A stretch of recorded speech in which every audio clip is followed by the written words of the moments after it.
अस्सलाम दोस्तों, मैं थोड़ा भरा मियाँ मोहम्मद अफजल बट्टू तो तुम देखते पे डिजिटल किसान पाकिस्तान किसान भी दो दफड़ फेरे हैं जनाब तकरीबन 5 किले राइस पटलर नाल ते खादम भाई जेडे ने उन्हें सबमर्सिबल चला दिता है 3 हॉर्स पावर का 2 इंच की डिलीवरी नाल ते धुप बहुत निकली हुई माशाअल्लाह। तो बाकी मैं अपने वीर दसदा चला भी जिथे साढ़े 2 घंटे लगने ने ये लगनगे 5 तो 10 मिनट या एंड 15 कर लो। तो पानी जाता पे जनाब मुंजी के खेत में आओ सामने मुंजी लगनी है अपनी मतलब भी पानी का ज़्या भी नहीं होना। दोहरा फायदा एक तो अपना राइस पटलर डुब जाएगा ना ट्रैक्टर बारिश हो जाती दा ते नाल जो पानी है मुंजी के काम आ जाती। तो प्रेशर चेक करो जी माशाअल्लाह अलकरम कंपनी का है सबमर्सिबल पंप लगे हुआ जी 3 HP मोटर हैगी है तो 2 इंच की डिलीवरी हैगी है 60 फुट के पंप आया हुआ है जी 80 फुट टोटल बोर है।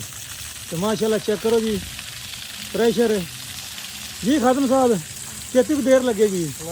तकरीबन 10-12 मिनट लग जाएंगे 10-12 मिनट लग जाते खादम अगर लाल पंप तो आप धोंदे सा तो कितना टाइम लादा ही तकरीबन 3-4 घंटे पक्के लग जाते 4 घंटे पक्के लग जाते हैं।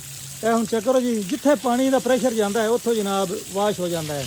जिस किसान भी गाँव में राइस पटलर चाहिए है वो जनाब अमेरिकन इंडस्ट्री से रब्ता करो सामा जनाब उन्होंने नंबर दिता हुआ है इस नंबर से रब्ता करो स्क्रीन उत्ते नंबर आ रही है। जिन्होंने दोस्तों ने सबमर्सिबल पंप घर वास्ते लगवाना हो डेयरी वास्ते लगवाना हो या उन्हें लगवाना हो जनाब ज़राई मकासद वास्ते तो अलकरम कंपनी का नंबर स्क्रीन पर चलता पिया है उस नंबर से रब्ता करो।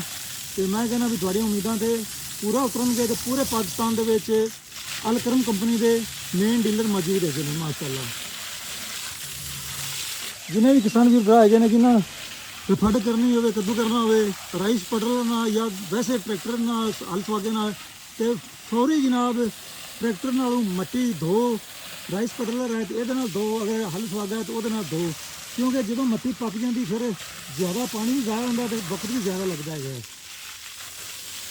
चेक करो माशाल्लाह किन्नी किन्नी मट्टी है जनाब मिनटा सकिंटा लगती पे चेक करो क्या बात है ज़बरदस्त जी अलकरम कंपनी छा गई है तो कमाल का प्रेशर है। अगर दोस्तों डेयरी वास्ते लगवाना हो घर वास्ते जान शान वास्ते और ज़राई मकासद वास्ते हर तरह के उन्होंने को जनाब पंप मौजूद है हर साइज़ में। तो स्क्रीन के उपर उन्होंने नंबर चलता पिया उन्होंने नंबरों से रब्ता कर लो। तो बाकी जनाब अपने ट्रैक्टर की हिफाजत करो ज़राई हालात की हिफाजत करो क्योंकि ज़राई हालात ट्रैक्टर इन्हों की कीमत आसमान से पड़िया हुई जे सिवाय जमींदारों की जी फसल उन्होंने रेट घट है बाकी हर शय महंगी है जी। तो हिफाजत करना थोड़े बस है।